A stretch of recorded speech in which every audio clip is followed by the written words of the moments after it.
Alright, so let's get straight into it.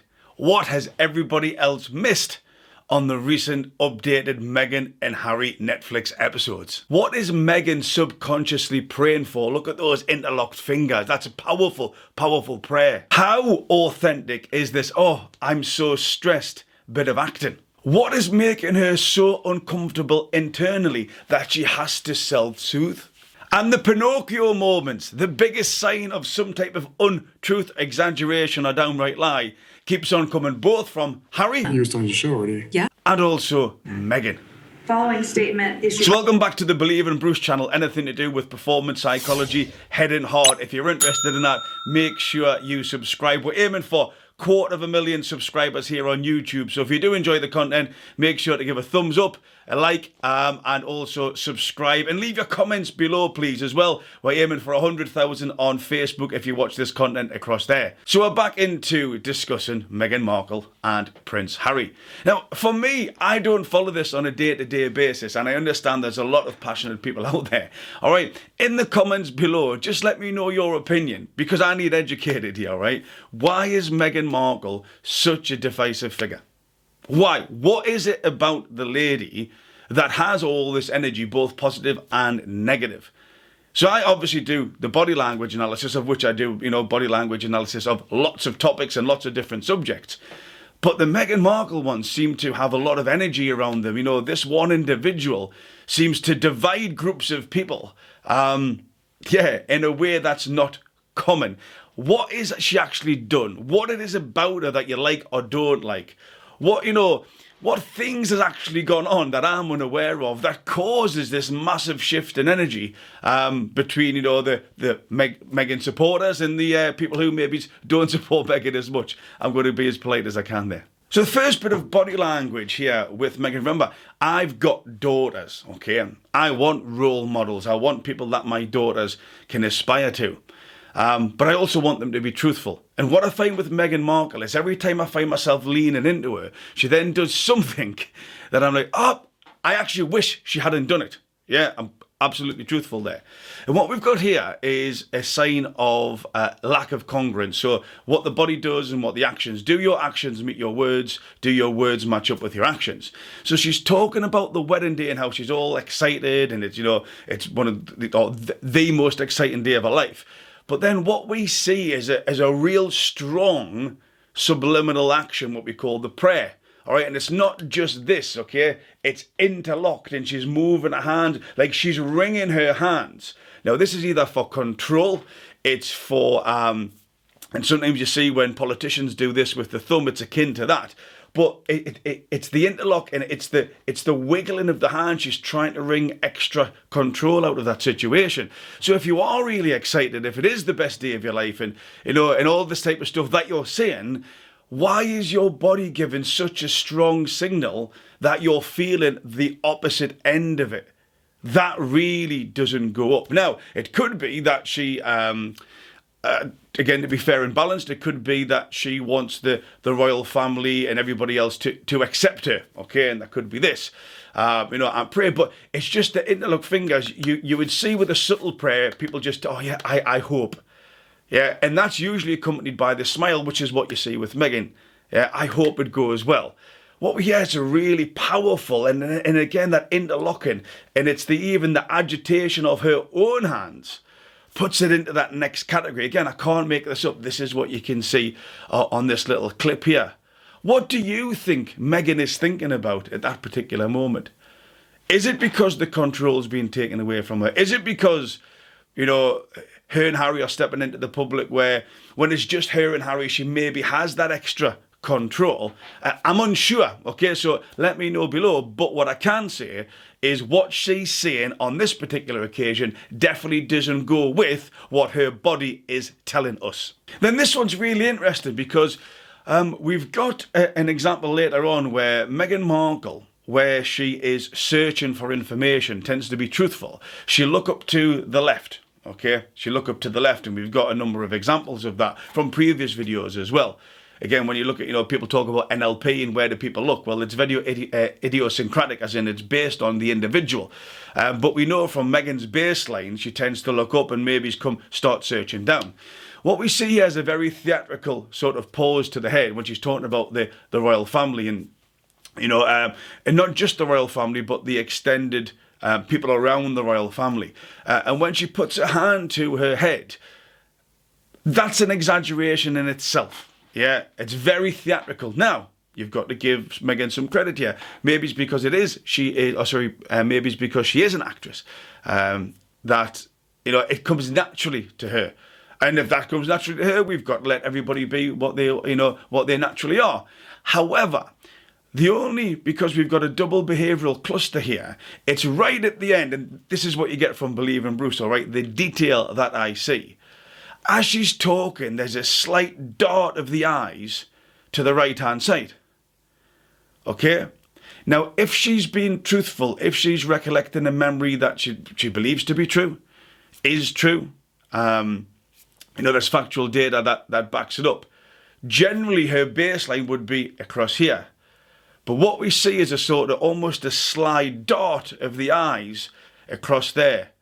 I'm doing this this will give me the result. And again, because in that moment there, you can ask some what you call ESQs, empathic supporting questions. I couldn't drill that little bit deeper. However, what we do know is this can be theatrical, and it's not aligned with a position that Meghan's eyes usually go to recollect the truth. In fact, it's a very dart across there. She's trying to stop something coming in. She's trying to bring something in. It just looks a bit too controlled and theatrical with those things combined for me to fully believe Meghan. In this bit here, we've got the self-soothe. Now, it's something along the lines of she hasn't actively gone out to slander the royal family, to smear the royal family, whatever it is, okay? I haven't got the exact words, I can't remember them, but it was something along those lines. And then what we see is this self-soothe. Again, I can't make this up, all right? It is there for everybody to see. Now, when you're self-soothed, think about yourself here, okay? It can be the rub of the knees. It tends to be, hey, everything's going to be all right. But you're doing it because you're uncomfortable. The question I've got, and I'm not saying I'm correct here, by the way, all right, but I'm definitely curious, is that if she is telling the truth, that I didn't actively go out to smear the royal family or, bring up this campaign against them in the wider institution, as they call it, why the self-soothe? Usually when asked a question like that, you'll open yourself up and say, no, I didn't. I've got, and you're showing your full ventral region. You're showing your palms of your hands. Did you do that? No, not me. You're showing that you haven't got anything. The fact that she's got one arm across here, again, she's been slightly defensive when she's putting it across a ventral area. She's not open, she's closed off, and then she starts self-soothing. I don't believe it to be truthful, but I would have liked to ask some more questions in that particular moment, just to dig that little bit deeper and find out what was going on when it should have been quite a positive, no, I didn't, and that's it. Meghan's body language didn't add up to the words that she was using. Now, there is some bits where I actually do believe Meghan Markle. Remember, it's fair and balanced. So if I say something I actually do believe her, then I think that's fair because I've got evidence to back that up. And then also because I'm not just going out after Meghan. This is the key. All right. It's not like Meghan breathes, she's terrible. Meghan does this, she's bad. But I will hold her to account. And therefore, when I do say something doesn't line up, you've got to understand that there's probably a high probability of some truth lying there. Because I'm like, look, that adds up, but this definitely doesn't. And I want to explore this, all right? And one of those things that I think does add up is where they're talking about the comparisons between her and Kate. Now, again, I don't follow the royal family news stories. It's not something that crops up on my radar on a daily basis. But in the Netflix documentary, they give a comparison about, if Kate done something compared to if Meghan done something, and the way it was reported totally differently. Now, just on the face of what they included in the Netflix series, and again, I get it was their series, they could have marketed or developed or produced it in a way to leave a certain feeling, which is what all programs are meant to do. But if that is the truth, then that wouldn't seem fair. Again, what's your opinion on this? Do you think the press reported this accurately? Do you think the press was fair? I've got no idea, but just from watching the documentary and and the information that they choose to include, which again can be in there to create a certain feeling, I'm like, oh, that's an interesting point. Leave your thoughts below. Be really interested to hear what you think about those press reports. Now here we've got Harry, okay? Harry has a great ability to do the old Pinocchio moment, all right? And when asked about, does Meghan support his brother, or, have they supported William and Kate? Although Harry explains, yes, they have, what we've got is the old Pinocchio moment. Now, again, that limbic system kicks in, all right? That autonomous, authentic, honest part of the brain. And we know that we tend to get an itchy nose when there is an exaggeration, when we know that we're lying, when there's some untruth, or when we're not fully confident in what we're saying, okay? But it definitely falls in the bracket of being uncomfortable. Uncomfortable enough that you'll itch the end of your nose. Again, I can't make it up. You can see here Harry itching his nose. So the question is, like, what does Harry really think? All right, what does he really think about how Meghan has showed up and supporting his brother and Kate? Does Harry fall in line with what Meghan's saying? Or is it a show? Is it an act? Is there a little bit of disparity there? So when they are saying, yes, we have, and you've got Harry touching his nose, you got to ask questions. That's all I'm saying. Look, me, I'm opening up. I've got nothing to hide. All I'm saying. Yeah, that is all I'm saying, is that he's saying something, and then what the non-verbal cues are, that we're receiving is that his body is given one of the most powerful indicators that it's not true. It's not true. Okay? You've got to ask questions about that. Why can't Harry feel, or why does he feel like he can't say what's going on to the point where that's driving a non-verbal indicator of this? Does he feel safe with Meghan? Can he have those chats with his wife? They seem to have a close relationship, definitely on certain occasions throughout the Netflix episodes. But on this particular one, it's like, oh, should I say it, should I not? I'm going to push something down and I'm not going to acknowledge it, but because of me pushing it down and maybe it's going against what I really feel, that's what drives that little behaviour there. It's fascinating, isn't it? And remember, if you are interested in, I get questions all the time about training and seminars and non-verbal communication courses. If you are interested in having me come into your organisation, I do a lot of corporate work all over the world. I'll leave the link for my website below. If you're doing team building days, you're doing performance days, you want some training on non-verbal communication, we do emotional intelligence, all this type of stuff, the link will be in the description below. And the final nose touch, taking it a stage further, is where Meghan is on the phone and she has been asked a question, and it's something along the similar lines as to what Harry was just asked about Kate and William, and it's something somebody was working for them and they released a press statement whilst they were working for William or William's office. It was something along those lines.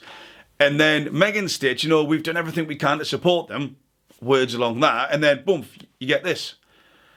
Again, what is causing Meghan's limbic system in a truthful moment, if there is truth being said, as in we haven't done anything, we've always been supportive of them, etc., etc., what is it that is driving that behaviour to make her uncomfortable enough to touch her nose?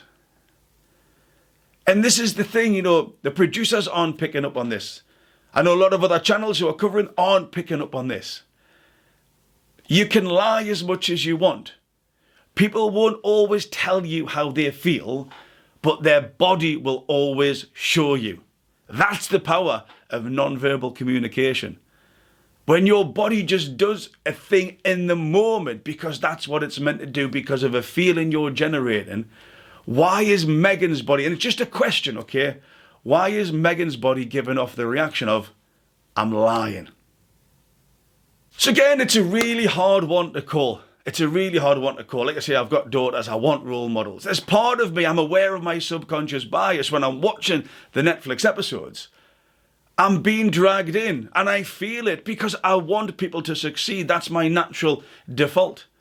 And I'll be honest with you, I'm also getting annoyed is that when I'm being dragged in, when I'm finding out that, when I'm creating this positive image, every now and again, Meghan does something that, and again, I haven't got all the evidence, I need to be fair and balanced here, but her body does something, that non-verbal communication does something that would indicate she's not being as honest as she's trying to portray. And it annoys me.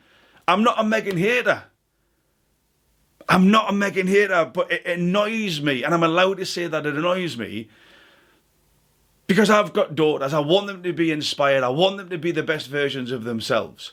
So when someone portrays them as that, and there's evidence to say that, across here she is doing good work, then boom, she just drops mics all over the shop and shatters that, that image that I've built up. So for me, sitting on the fence, it's like, yes, there's some stuff that she does, and I actually believe her, truthfully believe her.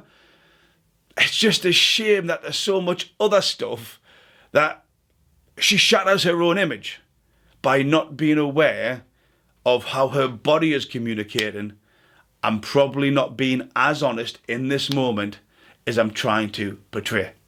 And that's a shame. If you enjoyed it, subscribe to the channel. It'd be great to have you join the community. Give it a like, leave your comments below. What other videos do you want me to cover? Is there anything from Netflix, any particular parts, that you'd like me to have a look at to cast my believe in Bruce eye? It'd be great to hear your comments below. So yeah, subscribe to the channel, continue the journey with me, but more important than any of this, believe in Bruce. Remember to be kind to yourselves and each other. The Think, Feel, Act Performance Enhancement Programme, helping to empower happier and higher performing teams to get more right first time by supporting people to be more in control of their thoughts and feelings.